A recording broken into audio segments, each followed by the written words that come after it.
Sveiki visi. Šiandieną aš parodysiu, kaip papildyti WebMoney sąskaitą su Paiseros pagalba. Kadangi šita sistema lietuviška, ji man labai patinka ir labai padeda. Tai va, pirmiausia, reikia užsiregistruoti Paiseroje. Jeigu jūs dar nesat užsiregistravę, nuorodą rasite po video. Registruokitės. Jeigu reikės pagalbos su registracija, yra video. Štai. Pirmiausia, pasirenkat kalbą, jeigu reikės jums. Jungiamės. Įvedam duomenis.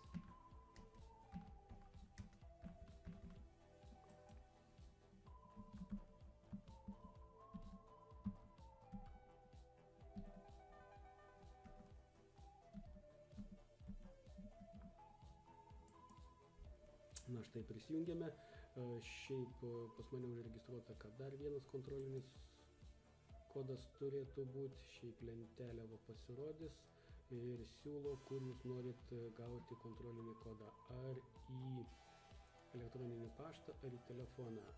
Aš šiaip šiuo atveju renkuosi telefoną, laukiu kontrolinio kodo, štai gavau. Suvedam kodą.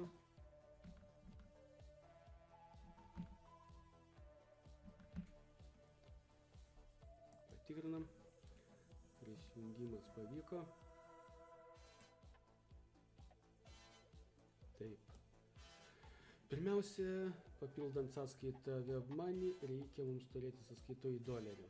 Jeigu jūs neturite sąskaitoje dolerių, jos reikia įsigyti. Šiuo atveju einam į keitimas, keityklą, pasirenkam norimą valiutą, šiuo atveju doleriai bus, renkamės sumą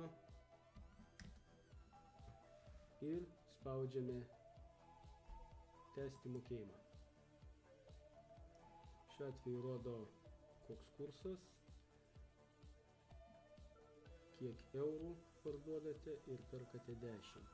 Ir spaudžiate patvirtinti. Dabar parodysiu, kaip šitai visą vyksta, kaip papildyti sąskaitą WebMoney. Einam į WebMoney sistemą.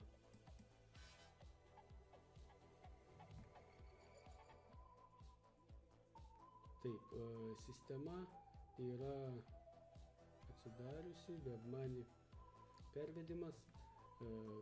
Aš jau esu daręs šitos pavedimus, pas mane yra archyve. Aš pasirenku.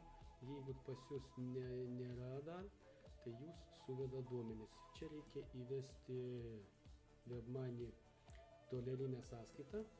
Šiuo atveju aš įvedu. Užpildyti visus duomenis.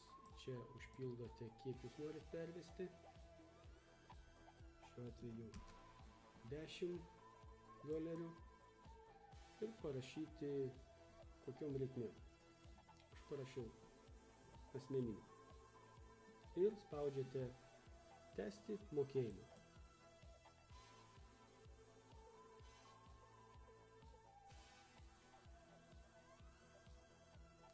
Va, štai, pasitikrinate visus duomenis, ar viskas teisingai surašyta.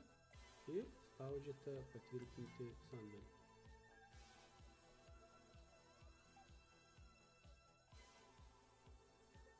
Štai, rodo mums operacijos